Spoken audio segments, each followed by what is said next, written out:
Istantanee di un Veneto inedito ma purtroppo ancora attuale, fotografie di città vuote o in procinto di esserlo, la desolazione ma anche la bellezza. È un viaggio attraverso i 7 capoluoghi di provincia del Veneto alle prese con il lockdown della scorsa primavera, quello del fotografo Massimo Saretta. Veneto 2020, il nome della mostra allestita nella Sala Foffano del Museo Santa Caterina, presentata proprio nei minuti in cui il Veneto è tornato ufficialmente arancione e richiude i musei, l'ennesimo paradosso di un racconto drammaticamente in divenire. Sono immagini che fanno riflettere su questo periodo, ma che enfatizzano in maniera straordinaria la bellezza dei nostri capoluoghi e ovviamente anche di Treviso.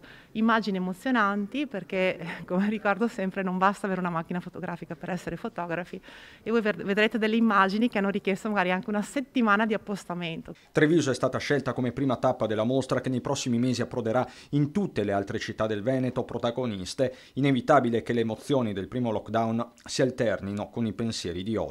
Girare in queste città fantasma ho provato senz'altro la sensazione dolorosa e forte del silenzio nel vuoto, che fra l'altro è il sottotitolo anche della mostra. Il vuoto insomma come fil rouge da Piazza San Marco alle scale di Lambioia a Belluno. Anche l'arena di Verona deserta completamente, vuota completamente dai turisti, anche quella lì è stata una cosa molto forte.